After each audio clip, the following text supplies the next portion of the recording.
Matt, thank you so much for coming onto my podcast. How are you, babe? It's Florence, been so long. it is so good to see you in such a formal setting. I'm so happy to be here and just knowing the journey that each of us has taken over the past 4 years that we've known each other.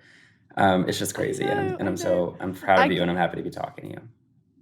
Oh, babe, I'm so proud of you as well. I'm going to ask you my quick fire questions before we get into the main interview where people are going to send in their questions that they have for us. Sure. So just say the first thing that comes to your mind, okay? What's one thing that sets your soul on fire? Gymnastics. Okay, gorgeous. Gymnastics and conservatives. Okay, next question. What was the last photo you took?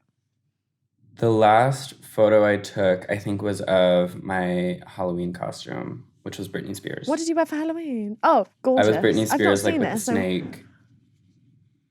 It was the whole costume is essentially a piece of ribbon. I don't know. I was very nervous about that, but my mom liked it. She thought it was funny. Okay, next question. What's something that people frequently misunderstand or get wrong about you? Honestly, a lot of things. I think people, when you put a portion of your life and make it public, I think people try to fill in the gaps, right? And they do so very, very confidently. And I would say actually the majority of things that I've seen people write about me are very disconnected from reality. I'm grateful to let people in and I'm grateful to community build, but, people who don't like you will take your vulnerability online and use it to make wild assumptions about you that are just very far from the truth, so. Yes, okay, gorgeous. Okay, last quick fire question. Finish this sentence. I'm still a work in progress when it comes to... self-assurance. Knowing that I am good enough, smart enough, funny enough, pretty enough without seeking that validation from other people. We're going to be answering some tricky questions, some really personal stuff from my listeners. And I'm just going to go straight into it with the first question. Let's do it. Okay, so this is a text message from someone who wants to remain anonymous. They've asked us, I feel entirely comfortable in my queerness when I'm on my own and I wouldn't change a thing about myself. However, when it comes to being open to others, I just don't feel comfortable and I start to question my identity because I feel that I don't have the right term to just encapsulate me. Do you have any tips on this and identifying yourself? Thank you so much. I love the podcast. Matt, when did you start calling yourself queer? Because queer, we're both queer, but we're both very different types of queer people and also in how we identify with our sexuality.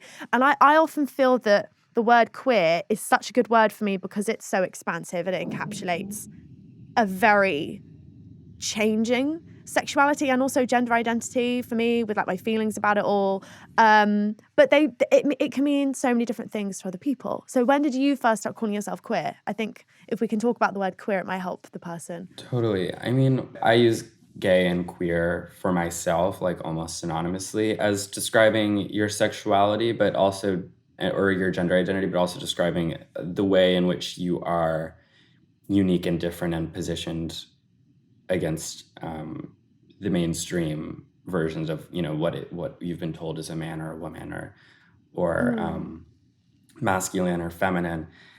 Sexuality is one thing. I know who I'm attracted to, but as far as my gender and my general identity in a more holistic way, I've questioned that for a long time. Other people have questioned that for me on the internet, and I lean on the word queer as kind of just saying, this is a very broad term. This can describe a lot of things. It's going to describe me, not in the most specific way, but I know who I am, and that's what's important to me. I don't feel the need nor the desire to find specific terms and labels that really accurately express every detail and nuance of who I am. So I just stick with queer, and people can interpret that however they want to. Yeah, exactly. Yes, there are so many different words that people can use to describe themselves.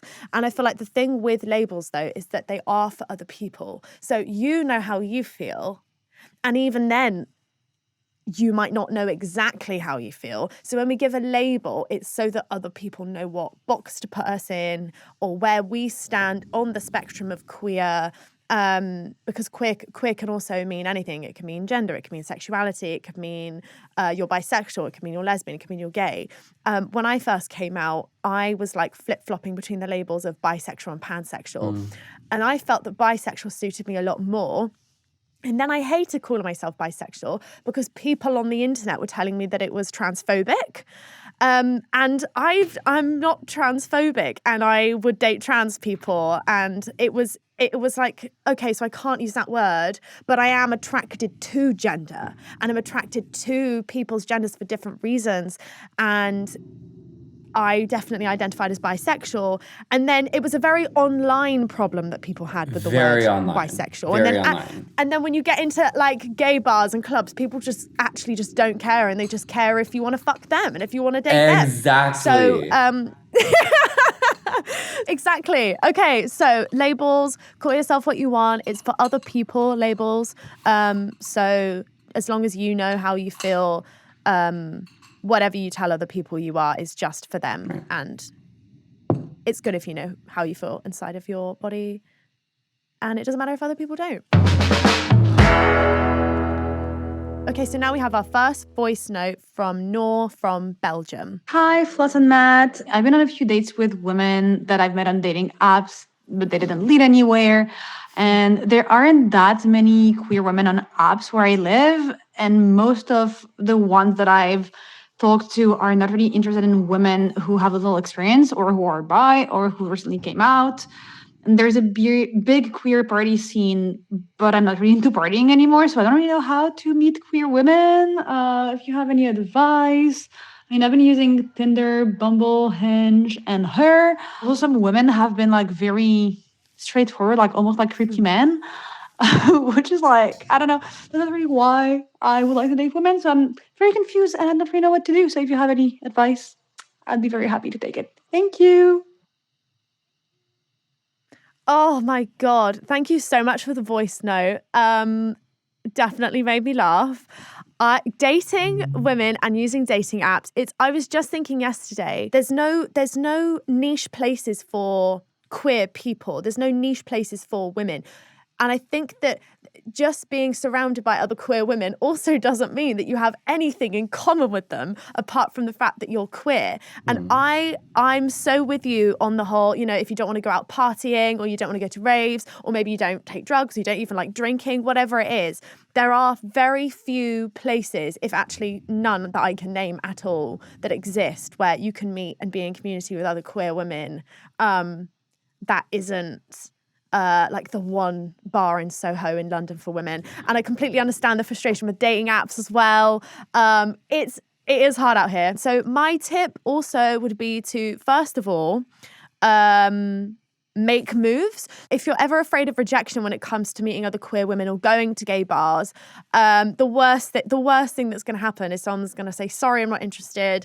Sorry, I'm not queer. That's definitely happened to me a few times. But I feel like so rarely in the queer women dating scene do women actually approach other women. And sometimes that's just the most fucking attractive thing on earth, is being courted, is being approached. So I definitely say that's a tip for me. Also, slide into people's DMs. Have absolutely no problems sliding into a girl's DMs. I've done it before. It's worked for me.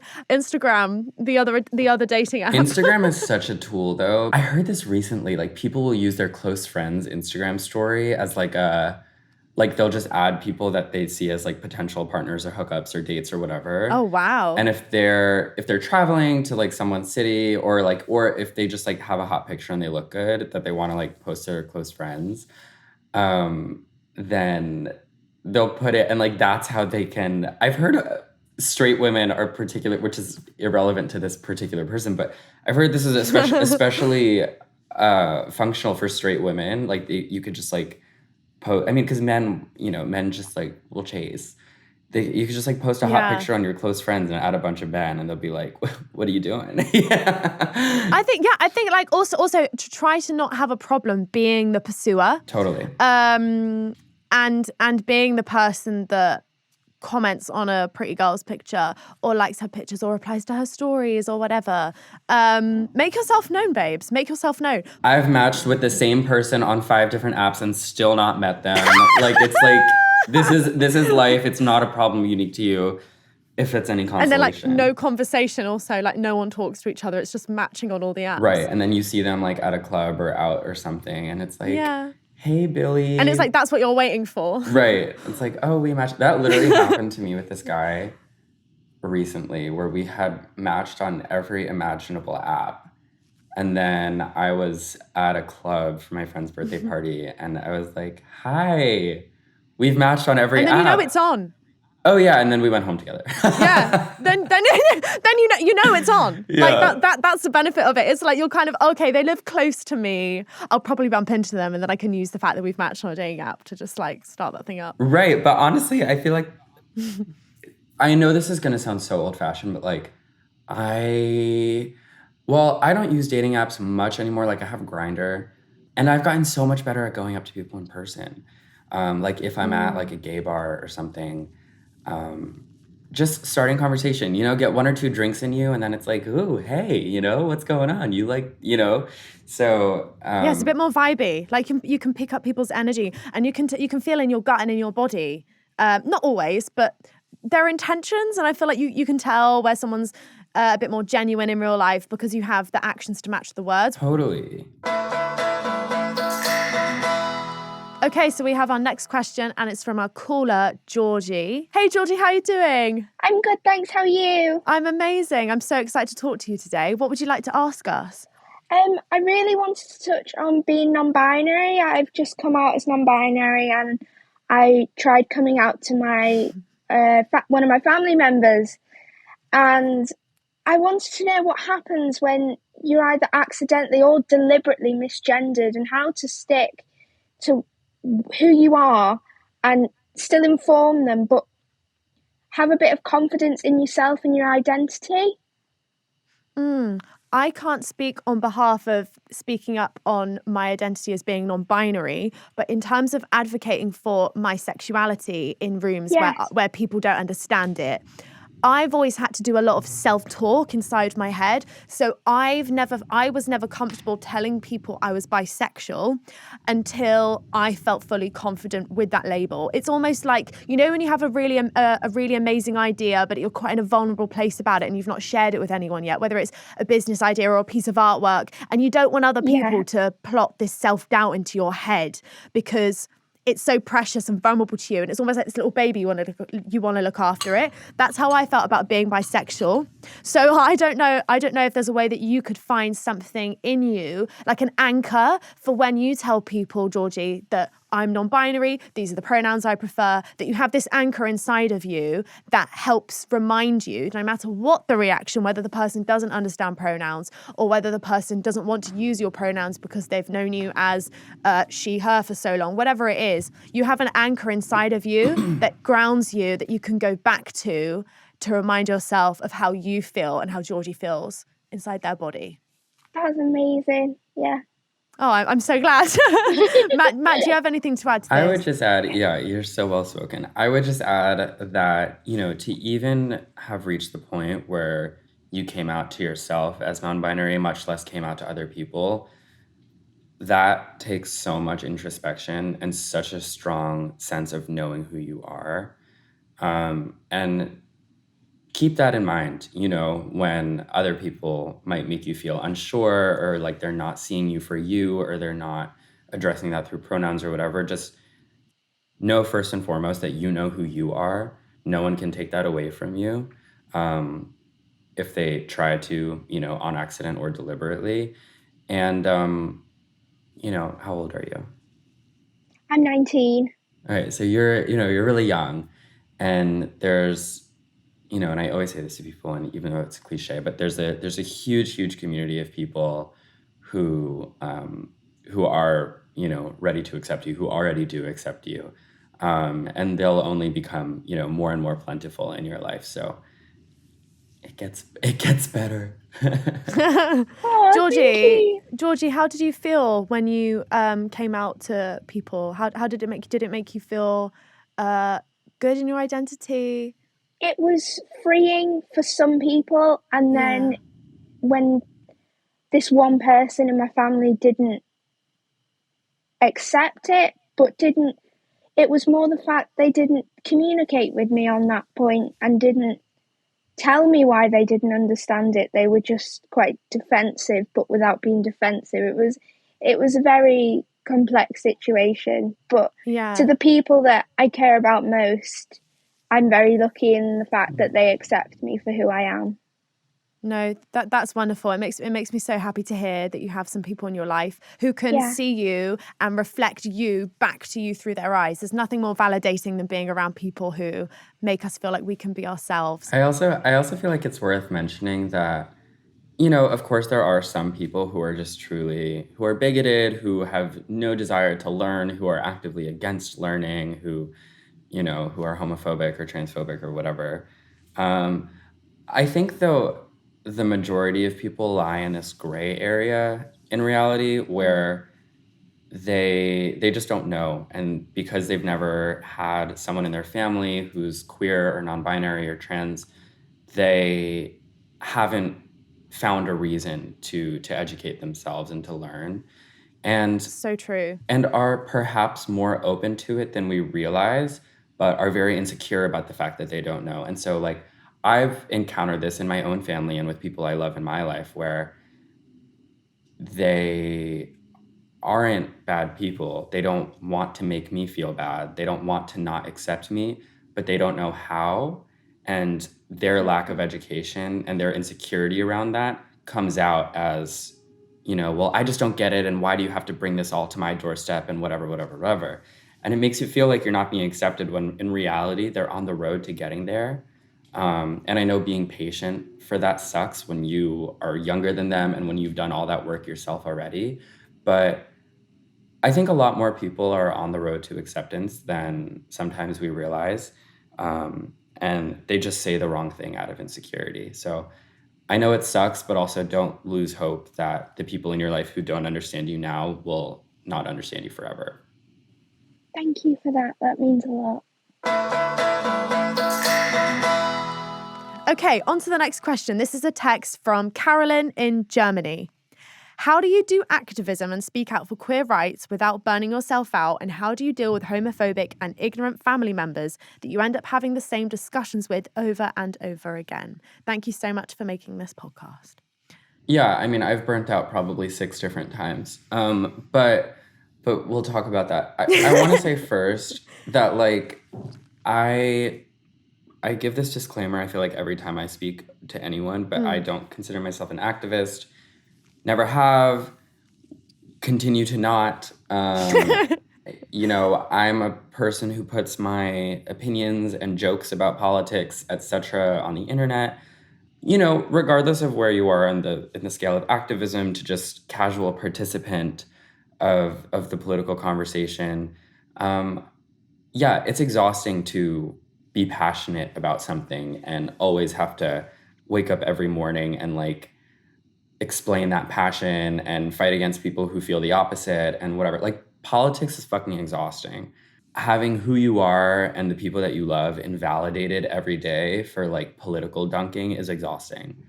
I actually don't think there's a way around burnout. Can I ask you a question then? Yeah. If you don't think there's any way of avoiding burnout, do you have any pockets of joy or rest that you can dip into, or is that something you're working on? Like finding so that's what I was gonna say. I mean, there's gonna be highs and lows. I don't think being part of the conversation is something that you can do 7 days a week, 24 hours a day. It's not. And that's what I mean by burnout is inevitable, is there are gonna be days you wake up and you're just like, I just can't fucking turn on the news today. And that's fine. That's fine. That doesn't make you less of a participant. It doesn't make you uneducated. it means that you're protecting your mental health. And I think that is vital to participating in the conversation to begin with. I think it's so important to take time and to have things that you can do to completely remove yourself, whether that's knitting or taking a walk or like whatever it is, like finding interests that have nothing to do with the political. So like I said earlier, like that's gymnastics for me, which I started about 1.5 years ago, which has become like my refuge from the craziness of the news and the politic and everything and the conversation, right? I never thought I'd say this as a kid, but like athletics, I credit with a lot of like saving my mental health from like total destruction and burnout. So. Yeah, I definitely gave myself so much to discussing social justice, being involved in social justice, to the point where it was going against, it was like I had nothing left in me, absolutely nothing left in me. I have definitely taken a step back from being so reactive online to the news cycle, and to sharing my opinions on politics and taking it onto my podcast instead, because this is a space where I feel so protected. For me, this podcast has been my space to talk about the things I care about, to have guests come on and talk about anti-racism, all of this kind of stuff, whatever issue it is that people want to talk about and discuss with me on this podcast. This has been my space. And so I want to remind you that even if people can't see the activism, or even if people can't see that you're doing having the important, tough conversations or whatever, as long as you're having them and you're doing them, that's what's important. The thing that I needed to know is that you're allowed to be joyful. Activism is working towards joy. You cannot possibly lead a movement. You cannot possibly contribute towards a conversation if you are not, first of all, like very well informed about the subject yourself. And if you are not coming from a place of feeling full and confident within yourself, I think know your limits and know that you deserve a fucking day off. The cause is still going to be there for you to pick up the work once you've had your day off, just because you're not talking about the latest tragedy that's going on in the world. Okay, here we have a voice note from Nelly. Hi, Matt and Floss. How do you feel about how sexually driven LGBTQ plus activism is? Obviously, safe sex has been such a key necessity because of our history, but do you think room will be able to be made for asexual and aromantic education to become mainstream? And do you think the way our activism is so focused on sex either plays into or is a result of the cishet obsession with our genitalia and sex lives? Love you guys. Bye. Interesting. I've never thought of LGBTQ plus activism as sexually driven. I've always thought that queer people were sexualized by cishet people because it's their way of making it dirty and something that shouldn't be seen in public. Like, I feel like that's always been the argument. It's that I just don't want to know that it's going on. And it's like, but you'll see a heterosexual couple walking around in public holding hands, and you're not thinking about them fucking. But as soon as you see two women or two men, it's the automatic assumption. I'm not too sure on this one. I definitely agree though that there needs to be more room for the asexual community. And I do understand the point about, because we're talking about sexual orientation, but perhaps the reason why it's about sex and sexuality and romance is because that is precisely the thing we're fighting for, is to just love the people we love. And within that, a lot of the time, sex is involved in romantic relationships. But I've never thought about that before. When it comes to including asexuality and things of that nature in the conversation, I think it's not about like changing the conversation so much as like adding a lane, right? I Yes, think when it comes to the conversation around queer people and queer people getting accepted in society and being visible and being in movies or drag queen story hour or whatever the fuck, I think there's a lot of different lanes to this that on paper might seem contradictory, but it's just because there are just so many ways that we've been left out and that we've been misconstrued. And so for an example, like you said, I think a lot of times the basic act of existing as a queer person is over-sexualized by people on the right because they want to say, drag queen story hour, which is just a person dressed up in a certain kind of like over-the-top, fun, colorful, sparkly hair and makeup and dress, which is no different in a lot of ways than like a clown or whatever. It's just as far as being very innocent for children. People will say drag queen story hour is sexualizing children, or people will say that having two princes kiss in an animated like Pixar movie or something is too sexual for children, when obviously those things aren't sexual, and we should have these very tepid and child-friendly references of the community available to children, right? Like that's a super important introduction for children to have, that like queer people exist, your gender can be a million different things. That's really important. I believe in that. At the same time, I also believe in queer inclusive sex education, which exists basically nowhere. I think that, like I learned about gay sex online through porn and through reading up, like I would read articles about like anal sex that were written on Cosmopolitan for women who were like, how to spice things up, try anal with your boyfriend. You know what I mean? And like that was what was available because I didn't learn it in school. I didn't know how to be safe. I didn't know how to enjoy it. I didn't know that you needed lube, all of this stuff. And so one might look at those things and be like, how can you say you're not trying to sexualize children when you're literally advocating for sexual education? And I'm like, well, these are just different parts of the conversation. They don't contradict each other. They're just parallel lanes that are required for like integrating us into society in a more inclusive way from, kids who are very young to adolescence to adulthood. And so I think asexuality and asexual topics are just another lane that we have to be conscious of adding.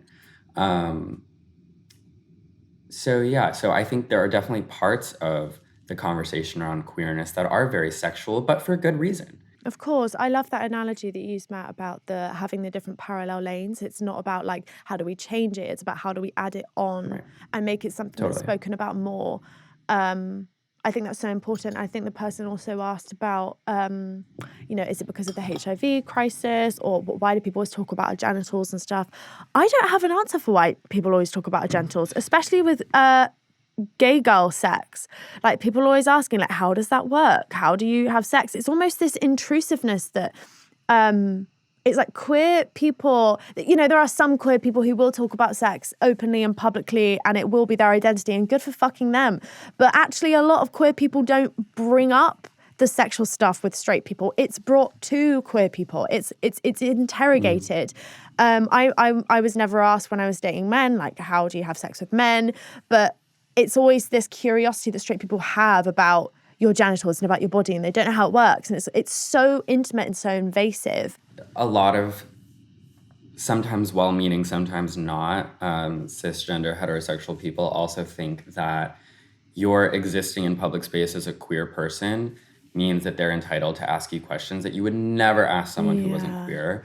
And my mind immediately goes to my friend Skylar Baylor, who's Pink Manta Ray on social media. He is a trans guy who is a swimmer who swam at Harvard. And he's spoken about, so because he's a collegiate swimmer, is always wearing a Speedo, because he swims. And the amount of questions that he's gotten about, like, well, what's in his Speedo if he's a trans man, or like, what about his dick, or what about his genitalia in general? And he's like, you would never go up to a cisgender male swimmer and be like, and ask him about his penis. No. It's just completely it's a ridiculous thought, but like the idea of existing publicly as a queer person to a lot of people, I think means that you are like just fair game to be interviewed about your anatomy in a way that's totally inappropriate and totally backwards. And I think that particular issue is like, you know, we just have to keep reminding people that you're not entitled to know anything about someone's anatomy or their sex life, and those questions are totally inappropriate. So some straight people have this audacious curiosity. So it's like, I'm all about being curious. Like my entire podcast is focused on being curious and asking questions about things that you want to know information about. But there's this audacious curiosity that straight people have with queer people, where this curiosity that comes with entitlement to know things that, like you said, you would never fucking ask a straight person how they fuck their boyfriend. You would never ask a straight person about their genitals or what it means to have sex with their partner when you've just fucking met them. And queer women are asked that all the time. I'm sure gay men maybe are also asked that too. I don't know, but it's I mean, yeah. Like, are you a top or a bottom? Yes, I'm like, excuse me. Yes. And then all the stuff. It's that people have to find a way to still make being queer a binary heterosexual thing that they can understand. I feel like maybe that's where who's the man and who's the woman? Who wears the pants? Yeah. It's like curiosity. Neither have I. Yes, exactly. And it's like the curiosity comes with an audaciousness. So I think that's where it needs to be nipped in the bud. Okay, and now we have a voice note from Sheena from Ireland. Hi guys, my name is Sheena and I'm 21 years old and I'm from Wicklow in Ireland. And my question is, I'm bisexual and I find it kind of hard to embrace my attraction for women without being intimidated by them sometimes. I kind of feel like the male gaze bleeds into my little bisexual bubble. And if I find a woman attractive, there's a kind of a tendency for me to be a bit envious of her too, because she might be considered more attractive to men. It's just a big bisexual mess, really, which is the best. Any tips for navigating this? And thank you for everything that you do. You've completely inspired me to go on like a solo trip to London and just like have the crack by myself. Thank you so much. Oh my God, Sheena. Well, this is your question. Absolutely. Thank you so much for sending that in. First of all, totally relate. I'd say when I first came out, that was something that I intensely struggled and wrestled with. Women were so intimidating to me initially when I came out, and not in like a way that I was scared of them, but it was like, oh my God, now I can't just even lean on the traditional scripts of dating where it's very easy to impress men. I have to be all of these complex, beautiful, wonderful things the same way that all other women are, because that's what she expects of me. It was almost like you can't, when you date women, you can't hide because she expects you to be complex because she's also complex and she doesn't have many sexist ideas about how women are. Whereas when you date men, they kind of expect less than you. So the second you even say like a hint of a bit of a personality, they're just blown away. So I think I was also very intimidated. Yeah, you order like an IPA beer and he's shitting himself. So there's like you show anything that shows like some kind of knowledge in anything masculine, male musicians that you like or anything, and they're just like they're lapping it up and they can't believe they're fucking what they're experiencing. But with women, it was like women expect you to be that, and I was so intimidated by women when I first started dating women. And to answer your question about being intimidated by women and feeling a bit envious of them, I think that's just something that's maybe always going to come with dating people of the same gender or same sex, and that I guess it's easier to compare yourself to someone who's of the same gender or same sex. ContraPoints literally calls it proximity envy, where it's easier to compare yourself to someone who is in a similar position to you, had a similar upbringing, or looks similar to you, whatever. I think I saw this thing recently that like one of the main reasons there's more butch femme couples than femme and butch is because of the comparison and because it leaves less room for envy. I don't know if that's true. I just thought it was very interesting. It's a very interesting point. Yeah, I think perhaps you could try and view this as an amazing opportunity to wrestle through that envy, and to kind of see yourself in the woman. And I just think the fact that you've even sent this, like, you have the awareness. I think this only becomes a problem when it's unaware and you're acting it out. You're acting out from a subconscious place. Perhaps you're saying bad things about the woman that you're dating, or you're saying mean things about them to your friends, or you're gossiping, or you're spreading rumors, or you're saying nasty things about someone. I think it's only bad when you're acting it out. I think it's so okay to be envious and jealous of other women.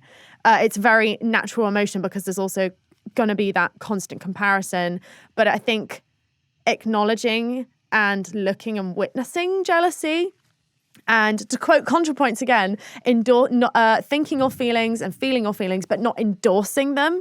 I think it's just so natural for those I think it's so natural for those thoughts to float into your mind because you're going to be dating people of the same gender. I just think it's so natural and so normal. But as long as you're not putting the other woman down and you're working on it, I think you're gold. I think you're set. I think you're good. Yeah, and also so excited that you're going to be making a solo trip to London. I'm so excited for you. Go to Sheba. Go to the only lesbian bar in London. Check it out. I have been thinking so much about, I can't speak to dating women. The only time I dated a woman was in 8th grade. And I think a lot of times we feel, especially gay people towards other gay people that we can see ourselves in, we feel envious of them, but we cover it up with like some kind of righteous hatred or distaste or dislike for. And to even admit to yourself that actually what you're feeling is envy for another person is so emotionally intelligent and self-aware. And it's so hard to admit that because like envy is not an attractive thing. Envy is not something that we like to advertise that we are, right? It's like you don't want to be an envious person, but it's also an entirely human thing to feel. I don't think there's ever been a person who did not at one point feel envious or jealous of another person. And I'm trying to do this more recently where, like, for example, I hope he's not listening. There's this guy at my gym who is, like, totally beautiful and, like, 6'4" and just, like, the most, like, sculpturesque face. And I overheard him talking to another person. I've never spoken to him in my life. I overheard him talking to another person at my gym, and he's like, oh, yeah, I'm a dancer. And, like, he's just, like, the way he moves, everything. And so I am seeing this guy at the gym every morning, and I'm like, ugh, this asshole. I can't stand this guy. You know, I'm like, wow, who does he think he is walking in here being like 6'4" and like he can do his splits perfectly. And after a couple weeks, I was like, pause, hold on. Is the negativity and hatred that you're feeling towards this other gay guy justified? No. Are you feeling it? Yes. But is it justified? No. Because what you're feeling is, like, you're jealous of him. Yeah. You're just jealous of him. He's taller than you. He's prettier than you. He's more flexible than you. He's whatever. He I don't even know this person. But he was bringing up all of these, like, negative feelings in my head. Yes, I've had that. As soon as I was like, oh, I'm jealous. Like, it didn't make me feel good to be a jealous person. But at least I was like, well, that's what I'm feeling. Yeah. This has nothing to do with him and everything to do with me. Yeah. And I think that, I was just talking about this with my friend, I think that there would be so much less hate and animosity between people, especially between people within a certain community, if sometimes we admitted that we're all just a little bit jealous sometimes. Yes. You know? And instead of trying to sublimate that jealousy with like, actually, I don't like him because he's kind of like problematic. Like, scrap all the bullshit. Sometimes you're just jealous. Thank you so much to Matt for helping me answer all of these questions, and to all of you for sending them in. We'll be taking your questions every single week, so do keep sending them in.